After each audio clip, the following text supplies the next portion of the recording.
This is going to be a big revolution in how you think about digital marketing. When you look at conversion rates in China for live streams, you see 10, 15, 20, sometimes 30% conversion, as opposed to e-commerce in the United States, where you usually see 2 to 5% conversion. Why? Because the social media companies know so much more about you. They can drop you in the live stream where your conversion rate's likely to be really high. Plus, people like to buy from humans. And people like to buy from humans. People 100%. Like to buy from humans. And now, what QVC didn't have it, that now you have, that you're doing these partnerships, wait, I can ask the person a question, they might answer it, or somebody else might ask us something, versus a banner ad, versus a image that 100%. Sends me to a landing page. Yeah. I mean, it is a different game. So I'm David Rollinson, I'm CEO of the QVC Group. I've been in the position about 3 years. We were the original televised, the original combination of entertainment and shopping. We came up through linear television and cable and really invented impulse buying. And we think, like I think you think, that we are on the edge of one of the biggest transformations of retail in a couple of decades. Maybe the biggest since the internet. By the way, I genuinely believe, I'm sorry to interrupt. No, you're good. But I launched an e-commerce wine website, wine retail site in 1997. And the second I started to understand what Amazon was doing in 95, I was like, this is it. Yeah. I actually convinced my father not to open a second liquor store. That's how much I believed that web and e-commerce would work. And nothing has happened since that is going to transform the retail landscape more than what we're about to talk about. Yeah, 100%. And that's 30 years now. I think that's right. And I think it's long overdue. It's time. It's a great idea. People have been talking about this for a long time now. They've been waiting for it. I think you can finally see it finally actually starting to break its scale. And so I think the next couple of years are going to be really exciting. So we've just pivoted the company. I announced a new strategy last year that we're renaming the company QVC Group. We're renaming the tagline a live social shopping company. We signed a strategic partnership with TikTok Shop earlier this year with the first 24/7 always-on live shopping program on TikTok Shop now. We're working across all the social media companies, but we're really going hard at TikTok Shop. Yeah, because at least in the Western world, totally, outside of Whatnot, TikTok Shop those are really the two quote unquote actual leaders. Can I ask you, like, are you surprised, curious, anticipating? Like, I've been waiting for YouTube, Facebook, Instagram, Twitter X. Do you think the other competitors in the social media landscape of TikTok are slow, gathering their thoughts? Like, do you see any world in 3 years where those players are not involved in this?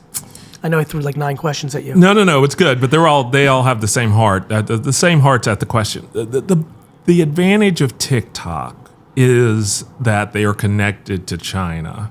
Yes. And they see it in China. They live it. They live it in China. So keep in mind, in China, yes, social shopping. But real quick, go ahead. Actually, I want you to say this because it's powerful.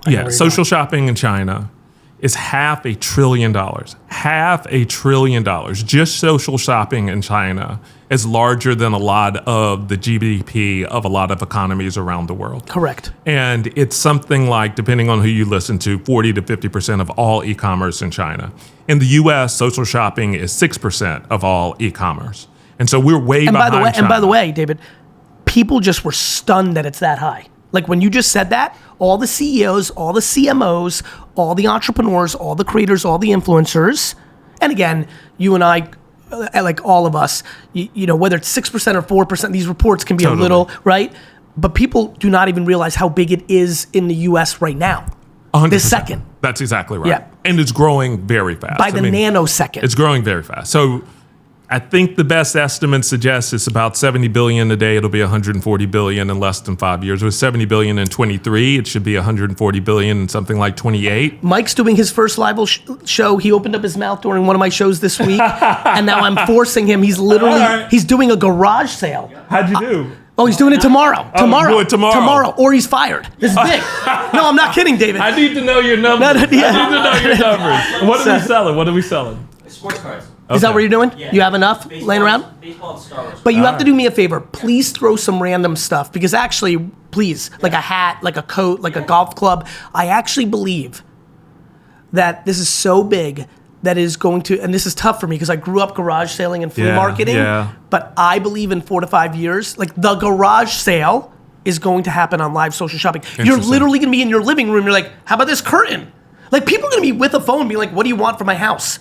And I'd be like, that lamp. I'm like, all right, the lamp is up for sale, $13.25. Like, this is profound. This is going to create economics that don't exist yet. Yeah, I agree with that. Yeah. I agree with that. And so we think this is the next big thing in shopping. We think it's about to transform shopping.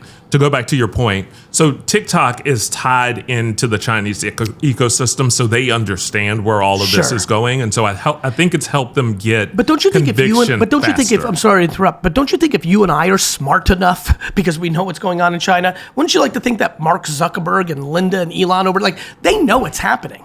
Yeah. I guess it's a very simple question. Are you surprised that Meta has not put out harder push in Q1, Q2 of this year, given how last year went?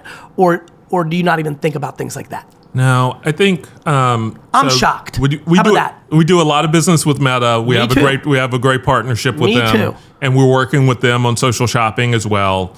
I think TikTok has deeper conviction earlier because they lived it earlier. I agree. I think eventually everybody will get there because agree. it's going to be the biggest opportunity on the board for every social media company. They're gonna get suffocated. Over the next couple of decades. And so everybody's going to be there. Everybody's going to figure out how to play. I think there are a lot of big opportunities in front of all of the social media companies right now. What's AI going to mean? What's the advertising market? You're being They're smart. still doing By the way, search. the reason I think some people are slow to this right now is the AI combo is so important. I agree with and that. has sucked up the oxygen for some of them. totally agree with that. But by the way, back to shopping, this gets into commerce land. Amazon, Walmart, eBay, all have smoke. No fire yet, but all have smoke around this live social shopping thing. That's absolutely right. That's absolutely right.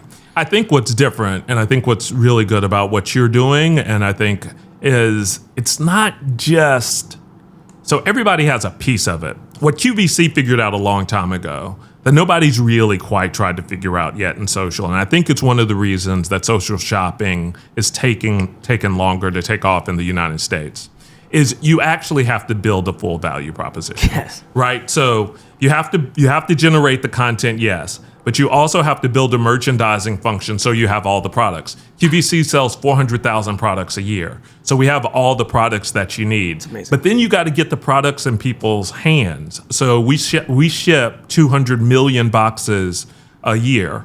And you have to get it in their hands. And then once it's in their hands, sometimes there are problems. They want to return it. Who do they return it to? They want to call somebody to find out where the product is. Who do they call? Do you have call centers for them to talk to? Right? So it goes, people think about the front end or the back end. They have a product they want to sell, or they have social media and they think they have the eyeballs. You need the eyeballs. You need the personalities who'll bring those eyeballs in, and then they have to be matched to the right product. You need where you have always been, I've been fascinated about this my whole life. Literally. Obviously I've been in business feels like my whole life. You need to have the analytics and the data. You need the analytics and the data. What exactly right. When I was like 20, I guess it's 30 years ago, when I found out that at QVC, when you would go on, my whole life I thought I would be on QVC. I will never crush. say never. Yeah, that opportunity is still available. What do you think you're doing here, David? What do you think you're doing here? But really, this is can get you I think on you're QVC. gonna like this, David. My whole life, I'm like, one day, like I just think about these things in my life. I'm built for it. You are and I'll built tell for you QVC. what. And this is why I knew this 30 years ago. Maybe this is a recruiting call. There We go. thought it was a podcast. I've been talking to some of your execs 30 years ago. I was like, wait, they have data that shows that you're good. Like 3 seconds in, they're like, 100%. This person's not going to be good. What today, the best internet companies in the world, like TikTok itself, who's very advanced at this, does not even have the stack that you guys have of like people coming on and you're like, yep. And like, you're like, oh, Johnny, we're going to have him on every 8 weeks because he's got it. It's a big deal. And to your point, it's very funny. So VeeFriends, I believe in horizontal and vertical for intellectual property when it comes to consumable goods, meaning I will license out Yeah. So I'm trying to build a Pokemon Marvel world. Yeah. Obviously, what you're looking at is Topps Chrome. That's a licensing deal with Fanatics and Michael Rubin and Topps, because I can't do trading cards like they can. I can't get that distribution. Yeah. But comic books. Rubin's a great guy. Great. But comic books, here we go. But comic books, I'm actually selling direct to consumer on live social shopping. Yeah. And the reason you just talked about the most important part, because I built an e-commerce business in 1996 and still run one, the number one thing I invested in first was customer service. While in parallel, Very smart. building up supply chain. Right. And then finally, I gave enough shits about who's going to be on and sell it, and so to your point, that middle, Yeah. because everyone's like content, product, selling, that middle's the whole game. Yeah, that's exactly It's going to be right. a massive differentiator. That's exactly right. And so, but I think like with our partnership with TikTok, we're finally, other people coming into the ecosystem, we're finally building the ecosystem. And I think once the ecosystem gets built, it's going to be the best way of shopping. 100%. Everybody's already on social. Correct. Everybody's already doing some purchasing on social. Correct. If you look at who's winning in retail now, you basically have a couple of big winners. You have sort of algorithmic, big e-commerce engines that feel very impersonal, that are selling your eyeballs. It's an efficient way to shop, but it's not a joyful way to shop. Yep. You have really big box retailers. You're walking on concrete floors. You have self-checkout. It's a very efficient way to shop. It's not a joyful way to shop. Neither one of them has connection or trust. Neither one of them are terribly human, and neither one of them are great for impulse and discovery. No, they're Social's good. going to solve That's that. right. They're good for convenience and price. That's which exactly right. Which are absolute elements of shopping. That's exactly right. But boy, when you start getting into commerce-tainment, when you understand, I believe that this has been the most interesting, and you at QVC probably really knew this. I knew many things about QVC. This was not something on my radar until living the last 3 years of social shopping, and the last year where it's really become it. It is stunning to me how many people buy something as a subconscious tip to the host. There is no doubt about it. But by the way, for you and I, that's real. When I tell you 99% of the smart people that are listening to this podcast about this do not know this yet. I am watching on my stuff, and I'm not even talking about when I'm the host, even my teammates, but obviously when I'm the host, it's funny how life works. You give and you get. But I can definitely feel it when I'm on that people are just buying just to support me because I've given them so much. But I'm watching kids that I hire for the first time do a show, and because they're funny or clever or they're working hard, I can feel it through the screen that there's someone who's like, I'm gonna buy this because this person made me laugh. No different than paying $400 to go see a fancy comedy stand-up show here in Madison Square Garden. When you are entertained, you are accustomed to pay for that. 100%. This commerce-tainment thing that, 100%. back to what you were talking about, a Walmart or a Target or a Costco or an Amazon is not providing that. They are dominant on convenience and price, and that will continue to keep them very much in business. They will try to get into what we're talking about here. Everybody will. But man, it is real, that commerce-tainment thing. And I will say, one of the things we know about American society right now is it's getting a lot lonelier. People have fewer friendships, fewer marriages, fewer best friends. And so a lot of where people go for human connection is through these digital platforms, including especially the social platforms. That's why they're called social platforms. And when people are engaging in those social platforms, they're bringing a lot of themselves to it. And so if you're creating a real connection on that social platform, people want to contribute, they want to interact, they want to have a connection, they feel like you're there with them in a real way. They know you're not, but they feel it in a real way. And if the way you give them to participate is through retail, that's fine. Sometimes it's because of the product, but a lot of times it's because it's their way to participate in this social moment that they're experiencing. I completely agree. It's disproportionately the most exciting thing I see from afar that you're about to activate.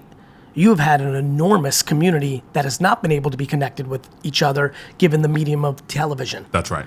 You're about to have them all. When I tell you that half the people that show up when I go live are there to be with each other, and I think it's even higher, that just hurts my feelings that it's that high. They are fully engaged. Yeah. Now we also have, and again, I'm saying this out loud to tell you how I'm doing it, so all of you create your version of it. We have a real good thing going because our literal thing is called VeeFriends. Yeah. And our tagline before live social shopping 4 years ago is strangers become acquaintances, acquaintances become friends, and friends become family. And so that's been our ethos. So that's why we, when I launched VeeFriends, it was an NFT, but it had utility. It was actually a ticket to a once a year, over 3-year period super conference that was held in the Colts Stadium, the Vikings Stadium, and then in LA Live, like a real ticket. Yeah. And because it was friends, I was building the characters as friends and competitors. There's a lot of deep modern parenting stuff I'm trying to accomplish. And I wanted the people that collected them to be friends. This live social shopping thing has taken it to the stratosphere. So you're absolutely right. Yeah, that's awesome. Let me take this opportunity. This show is consumed by an extraordinary amount of Gen Z, even Gen Alpha, and obviously young millennials. How does QVC start to win the hearts and minds of that generation? I'm sure that's got to be a real topic on your mind. Yeah. So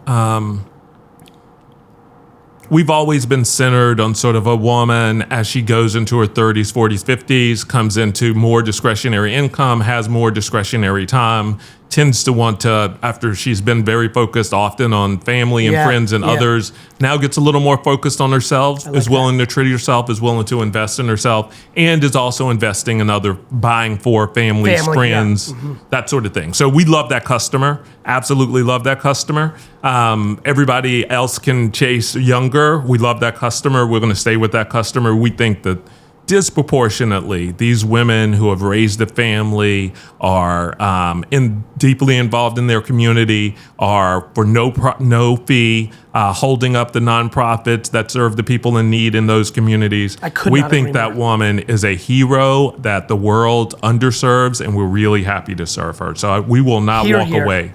We will not walk away from her. That said, but it's an and game, right? It's an and game. That's it. And so what we're finding is that a lot of things we sell on social media, everybody wants. It works for everybody, right? Electronics and iPad works for everybody. A KitchenAid mixer works for everybody. And we're working with so many influencers. So we are actively today either in conversations or actively working with 85,000 influencers across social media. Incredible. And so you get to take advantage of all of their fans, all of their followers. And so you're dipping into their audience. And so what we're finding is we are naturally expanding our demographic as we are working with lots of working with lots of influencers and creators who are bringing their own audiences. And so we will expand naturally as part of this strategy. What's something, let me give you the floor a little bit. What's something we have not talked about that you think would bring value? I have a funny feeling this podcast can be consumed by a lot of people that are looking at this space, given the nature of who you and I are and the moment we're in right now. What have we not talked about that you find interesting? What do you want people to know, either in the macro, because you enjoy the thinking process of all this, or in the micro, something that's going on in QVC Group? What have we not touched on that is a good addition to this conversation as an aha or a watch out or a fun tidbit? Yeah, so the thing we've not touched on in this conversation that I find interesting is your relationship with Bojangles. Because my man, I liked you already, but fuck you. That was such a good curveball. I'm proud of you. That's the shit I normally do. I'm on the board. I know. And look, this goes back to I grew up on Bojangles in South Carolina. You're from the South. Like, if you're from the Carolinas, that is. If you're listening right now and you are not from the Carolinas, you cannot comprehend what Bojangles means. And it's funny. It's a story similar to And. I joined that board for many reasons. Yeah. One, I keep doing things to set up my interests, my learnings, my contributions, and from a selfless kind of standpoint, and then from a selfish standpoint, I want to be the most Swiss Army knife operator of all time. I'm really thinking those terms, but I also realize I have strengths and weaknesses. I like to go to places where inherently I have strengths. Yeah. It is very clear to me. I may this is funny. This is the second time I bring it up. Truly, I wish we had a common friend that knew both of us our whole lives. Truly, when I was 18, 19, 20, I would walk around life and be like, I'm going to be on QVC one day. In the same way, probably about, what am I, 49? Probably about 20 years ago, I'm like, oh shit, I have the personality and operational type that would be really great at launching a substantial SaaS business or a QSR or just a macro franchisor business. Yeah.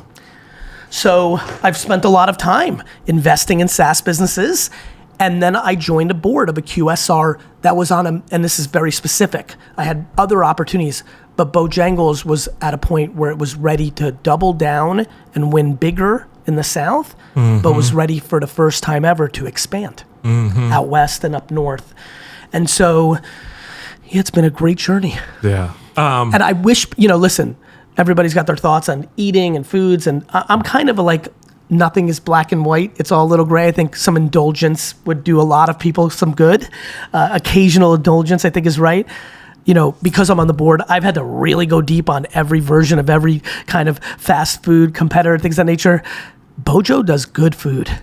We do a lot of things not as well as I'd like, and we're building and building and building. Yeah. But like, it kind of goes back to the essence of QVC, like, and any other great iconic company.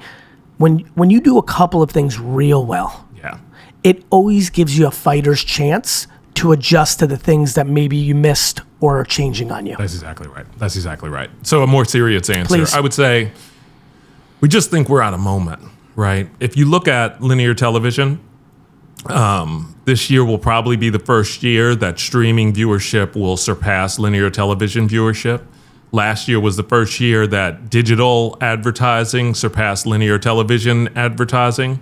And so you're seeing this transition from linear television viewership to streaming real time, this complete transformation. Same thing's going to happen in retail. We sit between sort of retail and entertainment and shopping.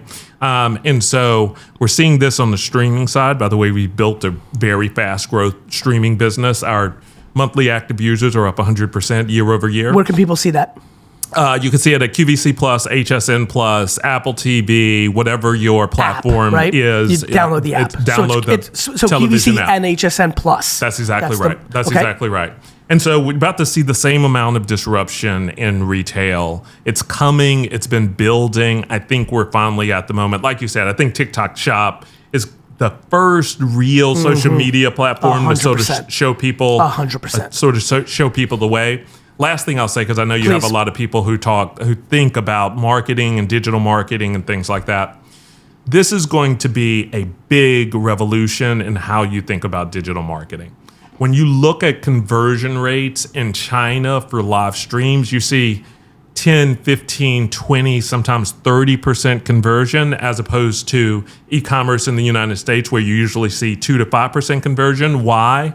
Because the social media companies know so much more about you. They can drop you in the live stream where your conversion rate's likely to be really high. Plus, I'm sorry, but I like to jam. I'm more like if I was a musician, I'd like to jump in and start playing my saxophone. Plus, people like to buy from humans. And people like to buy from humans. People 100%. like to buy from humans. This is something 100%. you know better than anyone. Like, literally, I'd rather buy from someone talk.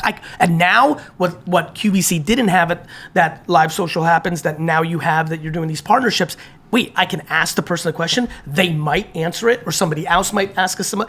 It is versus a banner ad, versus a image that 100%. Sends me to a landing page. Yeah. I mean, it is a different game. So it's going to change. It's going to change retail digital marketing. In a real way. It's going to change shopping. It's coming. I think it's a big opportunity. We believe we're pivoting the company there. We believe it's a massive opportunity. You've been all over it. I think you've probably been as big a public voice trying to get out in front of this and get people to see the opportunity as anybody. And by the way, I think we're going to win. I want a lot of people to win. Well, I think we need to build the whole ecosystem. You're smart enough to know that's what's going to happen. Yeah. There's going to be, and what I get excited about, I play a very funny role. I live with the creator, small entrepreneur, all the way to Fortune 50.